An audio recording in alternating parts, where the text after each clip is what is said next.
Assalamualaikum warahmatullahi wabarakatuh. Saya Wulan Hamarianti, MPM 23082600135 akan menjelaskan tentang mind map saya yang berjudul Sistem Endokrin. Saya dari blog Basic Endokrin dan Metabolisme. Yang pertama, saya akan menjelaskan tentang apa itu sistem endokrin. Sistem endokrin meliputi suatu sistem dalam tubuh manusia yang terdiri dari sejumlah kelenjar penghasil zat yang dinamakan hormon. Kelenjar ini dinamakan endokrin karena tidak memiliki saluran keluar untuk zat yang dihasilkannya. Hormon yang dihasilkan dalam jumlah sedikit pada saat dibutuhkan dan dialirkan ke organ sasaran melalui pembuluh darah. Pembuluh darah yang bercampur dengan darah, kelenjar yang produknya disalurkan melalui pembuluh khusus seperti kelenjar ludah yang disebut kelenjar eksokrin. Fungsi sistem endokrin yaitu mengatur berbagai proses kehidupan. Menurut struktur kimianya, sebagai hormon larut air dan hormon larut lemak, hormon yang larut dalam air adalah polipeptida, misalnya insulin, glukagon, adrenokortikotropik, gastrin, dan katekolamin, misalnya dopamin, norepinefrin, epinefrin. Hormon yang larut dalam lemak adalah steroid, misalnya estrogen, prostrogen, testosteron, dan tiroid, misalnya troksid. Adapun organ endokrin yaitu kelenjar hipofisis, kelenjar pituitari, kelenjar tiroid, kelenjar paratiroid, kelenjar suprarenal, belolang Langerhans, dan kelenjar gonad. Adapun hipofisis terletak di sela tursika, lakukan sphenoidalis basis kranii. Hipofisis menghasilkan hormon tropik dan non-tropik. Hormon tropik akan mengontrol sintesa dan sekresi hormon kelenjar sasaran. Hormon non-tropik akan bekerja langsung pada organ sasaran, kemampuan hipofisis mempengaruhi aktivitas kelenjar endokrin lainnya. Menjadi hipofisis dijuluki Master of Blood. Adapun hormonnya yaitu hormon GH dari hipofisis lobus anterior, dan di hipofisis lobus posterior ada prolaktin, TSH, FSH, LH, adrenokortikotropik, MSH, ADH, dan oksitosin. Yang kedua ada kelenjar tiroid. Kelenjar tiroid terletak pada leher bagian depan, tepat di bawah kartilago krikoid, di samping kiri dan kanan trakea. Pada orang dewasa beratnya sampai 18 gram. Tiap lobus kelenjar tiroid memiliki folikel dan parafolikuler. Dalam folikel ini hormon disintesa. Aliran darah ke kelenjar tiroid sangat tinggi, yaitu 5 mili.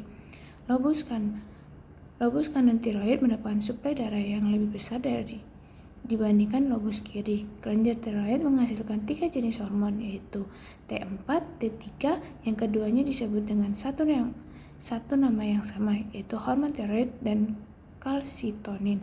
Fungsi hormon tiroid juga yaitu mengatur laju metabolisme tubuh karena meningkatkan konsumsi oksigen dan produksi panas, berperan dalam pertumbuhan saraf dan tulang.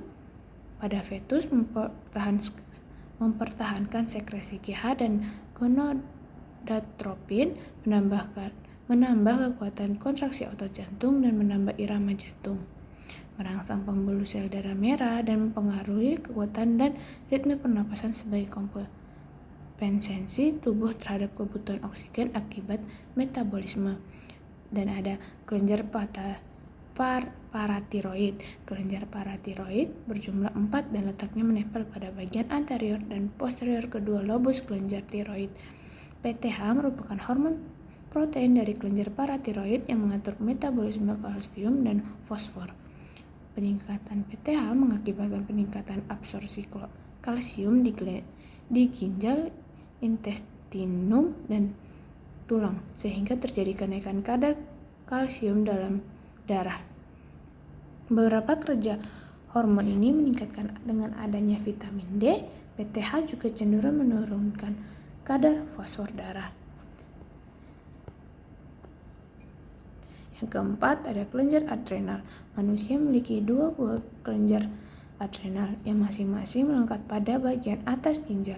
Sebagai sering disebut sebagai kelenjar anak ginjal, kelenjar adrenal terdiri dari 2 lapis, yaitu bagian korteks dan medula.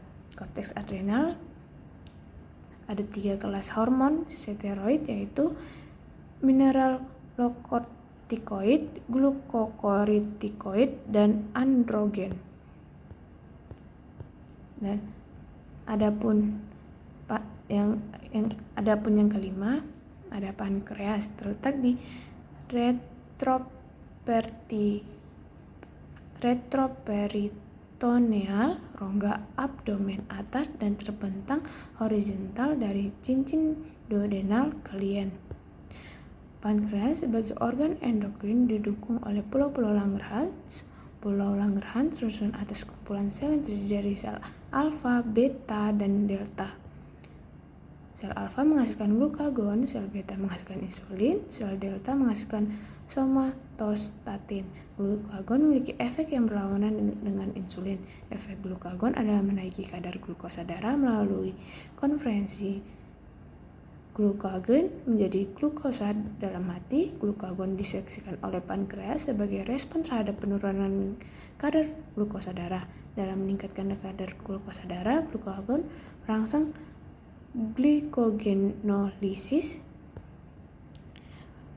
dan meningkatkan transportasi asam amino dari otot serta meningkatkan gluconeogenesis, pembentukan glukosa dari yang bukan karbohidrat. Dalam metabolisme lemak, glukagon meningkatkan pemecahan lemak.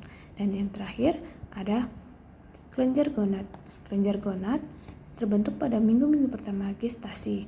Nah, adapun kelenjarnya ada kelenjar testis. Manusia berjumlah 2 buah dan berada dalam skrotum. Dan adapun yang terakhir ada ovarium. Ovarium sama seperti testis juga berfungsi sebagai organ endokrin dan reproduksi. Sebagai organ endokrin, ovarium menghasilkan hormon estrogen dan progesteron. Sebagai organ reproduksi, ovarium menghasilkan sel telur pada masa ovulasi. Dan mungkin sekian dari penjelasan mind map saya, dan saya akan memperlihatkan beberapa referensi yang saya ambil. Mungkin sekian dari saya. Jika banyak kurangnya mohon maaf sebesar-besarnya. Dari saya, wassalamualaikum warahmatullahi wabarakatuh.